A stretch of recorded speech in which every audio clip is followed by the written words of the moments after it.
This is the politics of everything, and I'm your host, Amber Daines.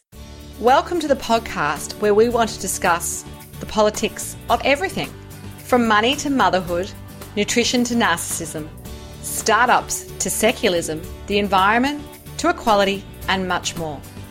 Our guests are experts in their field or topic of choice, even if you've not yet heard their name. This is a bipartisan podcast, so while we love exploring varied views and get a buzz from a healthy debate, by no means is this a one-sided forum for any one political view. So please listen up and enjoy the politics of everything. Everyone loves a business hack, right? Well, Madeleine Lambert heads up Content Refined, a medium-sized content marketing business in Canada, which is just under 2 years old. They're growing really quickly and their focus is on cutting-edge online content for affiliate marketers, e-commerce businesses and SaaS companies. In the process, Madeleine has implemented a team pod strategy to streamline and create efficiency and accountability.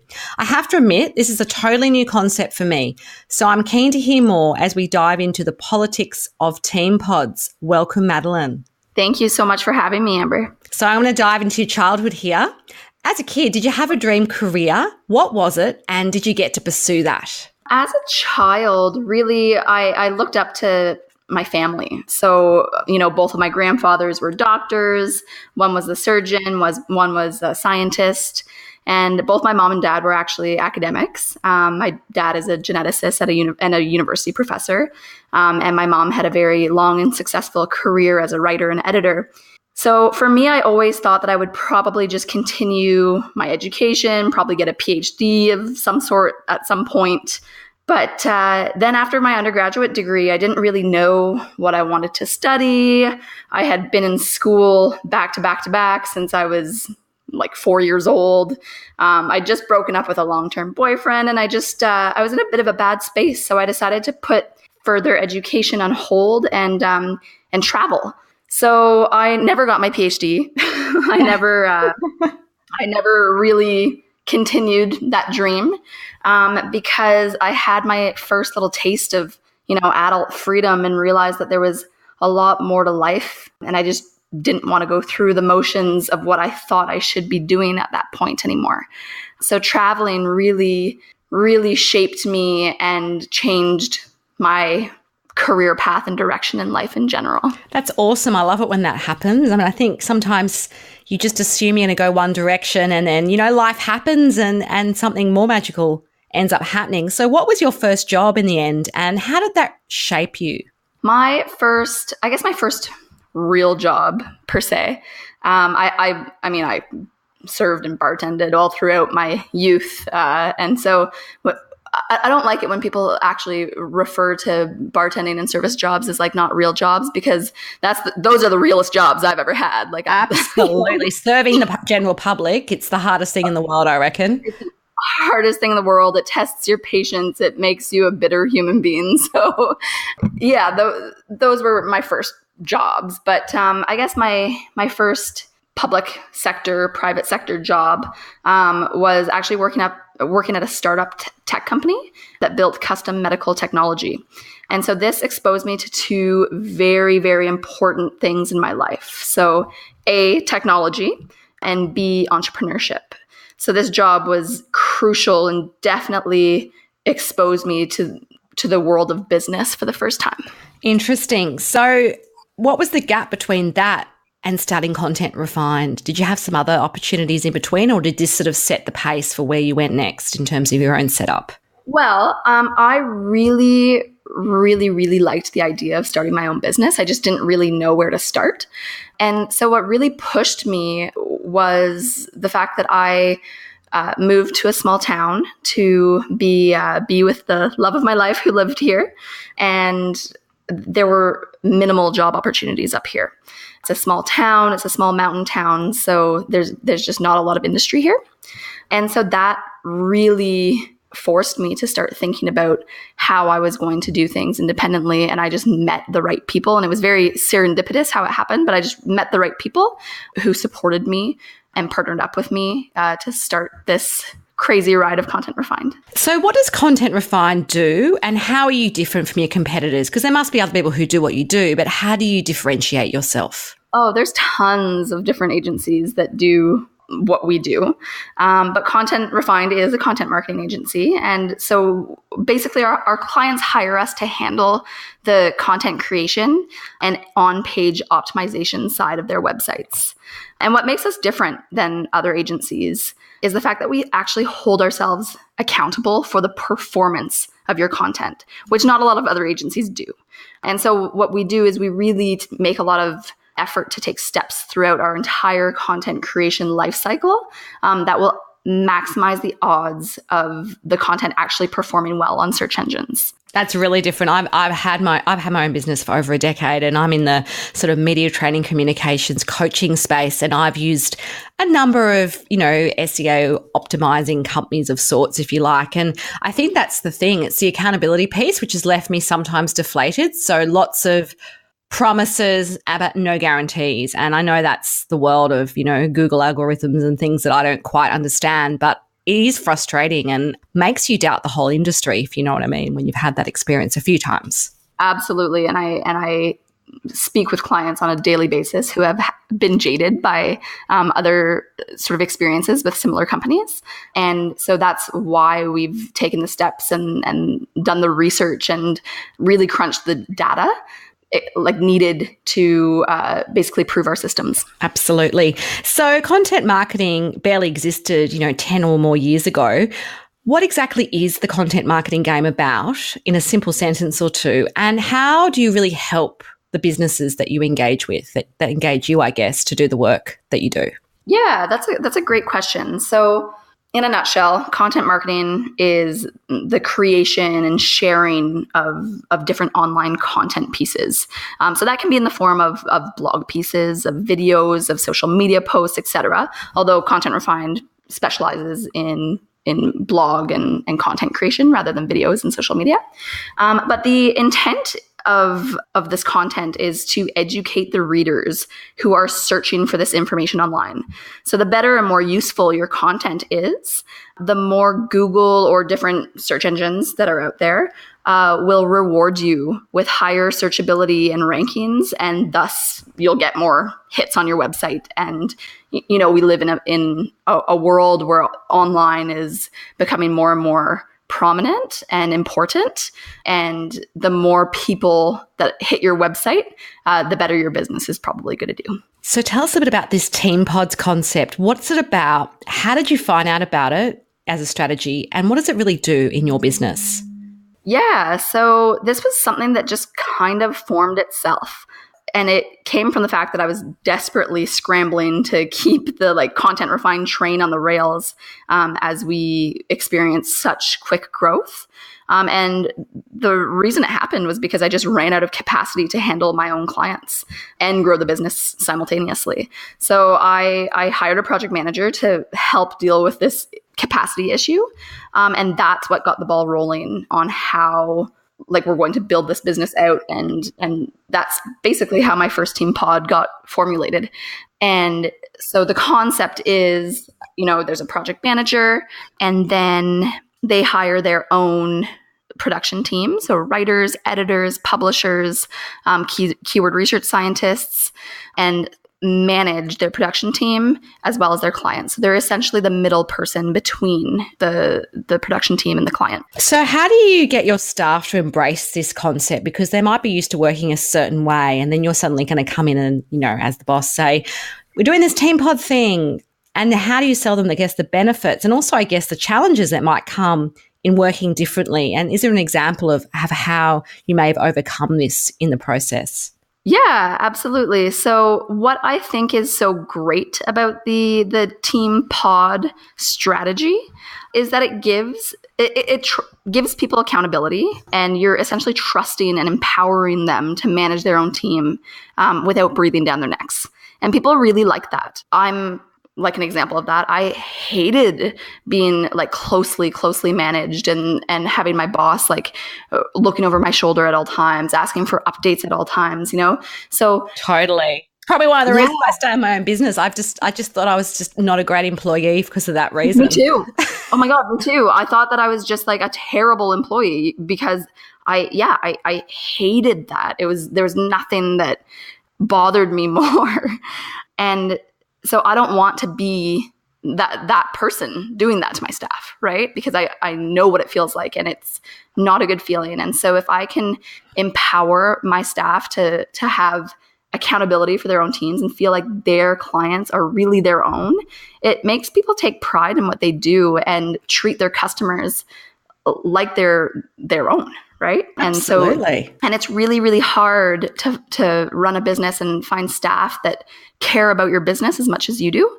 So if you give them the tools to present their own ideas and really give them the freedom to do their own thing and keep their clients happy, I think that's the best way to do it. But that being said, it does come with some risks and challenges. And I mean, I've never really said this out loud, but at the end of the day, if I had a project manager that decided to branch out on their own, they could take a huge portion of my business with them. And so that's the risk I run with this setup. Is it any different to the risk you'd run if you didn't have it though? Because there's always that danger that, like another entrepreneurial employee will one day start a competing business which will disrupt what you do and the business you've built. I mean, I don't see the difference really. Could you explain that a bit more? Yeah, for sure. I mean, they're the one building the repertoire with the client, right? Yeah. Like I don't have any exposure to clients anymore. So they're the ones that are really, they're onboarding them. They're dealing with their order, I have minimal controls over that once the client has sort of come in and been onboarded. And so that's something that... So it's the relationship they're building that you're perhaps cut out of a little bit. Yeah. Absolutely. But I'd rather them build a relationship with the client than not. So it's a risk I'm willing to take. So as a rapidly scaling business, why is this way of working in these pods, for example, where each one's assigned to several clients and there's project managers reporting back to you versus just having a staff meeting where people are all accountable for their projects? How is this going to work better? What's the key result you've seen in this process? The key result, I think, is efficiency. So I have my key performance indicators that I ask for every week. And I really only have to have one meeting with each project manager. And yeah, it just kind of works for our team right now. And you know what, maybe as we continue to grow, it might get a little bit more challenging, but right now it works really well. Excellent. So as I guess, we move more into your business growing and developing, do you think you'll just keep adding to this team pods process?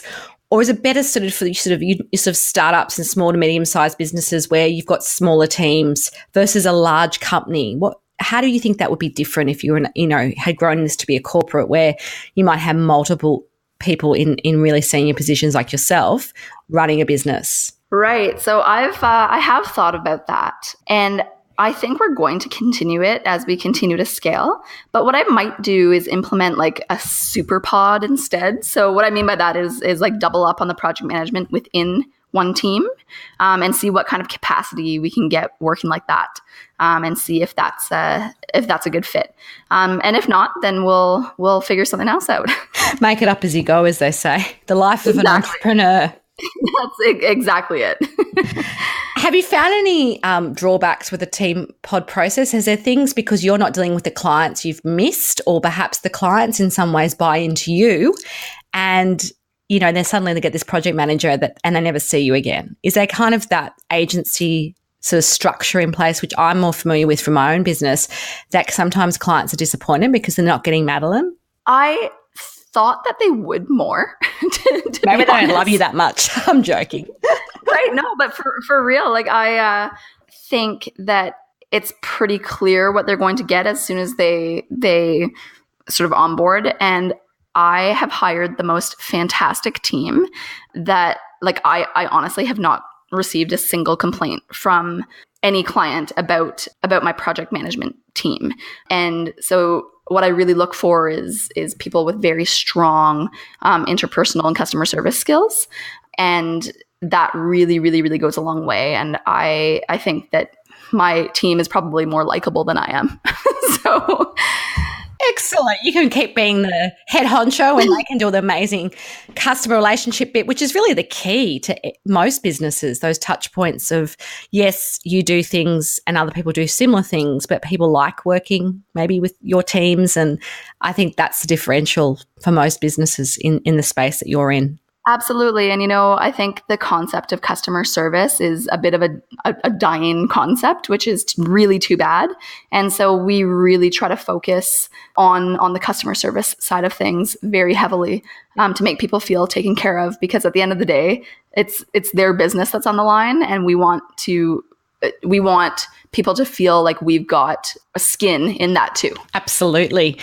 So who's been your biggest mentor or inspirational person in your business journey, and what have they taught you on the way to success or about success? Oh, that is such a tough question. I've been so lucky. I would have to probably narrow it down to like 3 big mentors in my life. So my first one is my business coach, actually. His name is Henry. And he's in his 60s and he's been an entrepreneur his entire life. And we have weekly meetings and he keeps me really, really honest, and he's brutal with me sometimes. Which is what you need, right? You don't want someone just saying you're doing a good job. That defeats the purpose. Exactly. And so in most of my other like business relationships, I've had sort of just the really good feedback side of things, whereas Henry really is very honest with me and gets me to think about my weaknesses and work on them. So he's definitely there on the business side. And then John, my business partner, the other founder of Content Refined, he knows way more about business than I do. He's been an entrepreneur his whole life. He's very successful. He's been a great teacher and friend to me. And I think Content Refined has probably been as successful as it is because I just really don't want to let him down. So again, he's giving me accountability over this business, and I do feel accountable for it. So yeah, so there's that. And then my partner, he's my best friend, the love of my life, my baby daddy, and he keeps me very, very grounded and calm and acts as my voice of reason. A lot of the time, I'm I can be a very high-strung person, and my mind races a lot and doesn't really turn off, and he's really great at grounding me. Excellent. So what would be your wrap-up advice for anyone trying to navigate the politics of team pods? If it's not familiar for them, what would you say to do today? If it's not familiar, I would say... but it sounds like a great idea. Like they want to do it, but don't know where to start. I think the biggest jump is trust. It's really, really hard to hand over a big chunk of your business to somebody else. That's like the biggest obstacle that you can face as a business owner. Letting go. 100%. It is, but it is so necessary to get to the next step of your business. And it's going to make you more sane at the end of the day. So yeah, definitely letting go, trusting somebody else to take the reins on a very important part of your business is going to be hard. So practicing that would be my biggest piece of advice. Well, you've been awesome today, Madeleine. If you do want to connect further with Madeleine Lambert and her company, Content Refined, there will be some details on our show notes. Until next time, keep well. Thanks for listening today. If you've enjoyed the politics of everything, we thrive on feedback. So please add a short review and share the podcast with your network and your friends and family. I'm also always on the hunt for fabulous new guests, so if you've got a view to share and an idea how to get our listeners excited, please email me at amber@bespokecomms, that's BESPOKECOMMS.com.au, and we'll be sure to get back to you. Until next time.